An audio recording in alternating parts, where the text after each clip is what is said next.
This is how I fooled everyone that my oven is on fire. You can see here a video of my wife coming to the kitchen.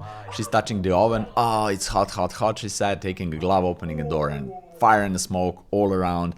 And basically all of my friends were fooled with this video. They thought that this is real. They asked me, how did you turn out the fire? What happened to the oven? And so on and so forth. So now let me break you down how I actually made this VFX. First thing first, I record a video of my wife opening the oven, but you can see there is something in the oven, and that's actually this small non-light power tube 2 with the preset of fire. So you can see it's too bright, but you can see how it's flickering. So this was in the oven, and also a little bit of the smoke to add a little bit more realism, to prepare the scene for the effect. I always like to do that. So you can see here she will open the oven now with the light inside and the smoke is coming out. So we in the post-production added even more smoke, but this is the original footage.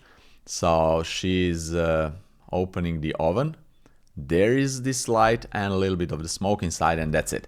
Then the next step is to just cut out this part of the footage that will be, the effect will be applied here. I render it out and I went to tracking the scene. There are plenty of ways how you can 3D track the camera. One of the ways to go to Blender, go here to the plus icon, VFX, motion tracking, and just drag and drop your footage here, set the scene frames, go here and set the frame rate that you use to film the video, and prefetch to load into the memory the footage so you can easily scrub through the timeline. Then you go, I like to go to the first frame, for example, and go detect feature, go here. You can see these are tracker markers. This will track the scene, but there are few of them here because this is not ideal scene. So I will lower the threshold and margin here, so something like that. And then press this button, track forward, detect feature, press track backwards, and we have a lot of tracking options. You can also go here somewhere in the middle and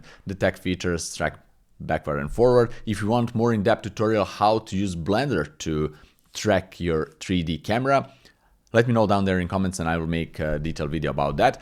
But for this purpose, you can use also DaVinci Resolve, but what I used is Synthesize. Synthesize is a Boris FX software and I really like it because it's really good in tracking scenes. Just drag and drop the footage, press auto, and it will do most of heavy lifting for you. It's really good. Then you just need to export the 3D camera and these tracker markers into Blender. And this is what you will get. You will get the camera, the background, these markers already, as you can see right here, in a 3D space. So if you press 0 to go to the camera view, these markers are locked to the scene, and this is really nice for tracking. Now, what I did, I made an oven, and you will see right there, this is an oven. And this is just a simple cube that I cut out this part for the door of the oven, and I animated this simple animation, just opening and closing the oven door in order to follow this scene. So you can see I just added keyframes for the door, opening like my wife is opening it, and then close it, etc. So you can see right here everything matched perfectly and it's tracked perfectly, and this is really important. You always want to have as perfect 3D camera track as you can in order to match things with your footage as close to the perfect as it can be. So after I created this oven and animated with the camera track that I did in Synthesize, I just export this as FBX, so file, export, FBX, and saved it, and then open it in Embergen. Embergen is an amazing software to create fire and smoke effect. I use this default fire preset. I really like this fire. And what I did here, there are a lot of notes and a lot of things. This is not in-depth tutorial for that, just to break down what I did. I just right-clicked, import, and in this node I imported my file, so file path here, and you can see it's right there. So the oven is somewhere in the scene, it's right there. It's a little bit too small, so what I did here, I went to master scale and times it to 10, and it's right there. So I went to the top view and I moved the fire shape all the way right here on the oven, and also simulation here all the way to the oven. And this is, let's move it a little bit down like that. And this is how everything looks. If I press play, you can see, but still, let's move also the fire shape a little bit down like that. And yeah, everything is burning. The oven is completely on fire. We don't want that. We just want to use the oven as a collider. So here the collider, I pull it out. This is a collider.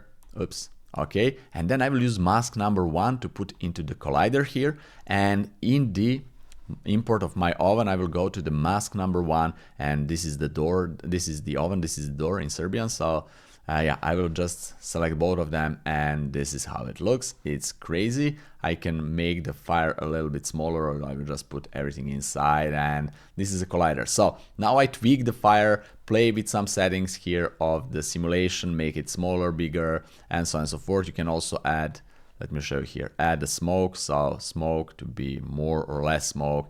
And after I was happy with this result, you can see it's really realistic. After I was happy with this, I just render it out and render it as a PNG sequence. By the way, you can render it as VDB and export it as VDB in Blender and then render it from the Blender out if you want, but I just took a shorter path, render it as a PNG sequence, went to DaVinci Resolve, and I render actually several of these. You can see this is one pass, and I put it in a screen blending mode. If it's in a normal, it looks like this. So yeah, I put it in a screen, and I just stacked up few render passes, 3 of the fire and 4 of the fire, I think, and 1 of the smoke.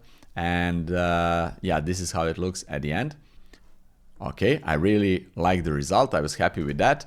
And yeah, what I did is just added the adjustment layer and color correct it to be like that. And this is our final result.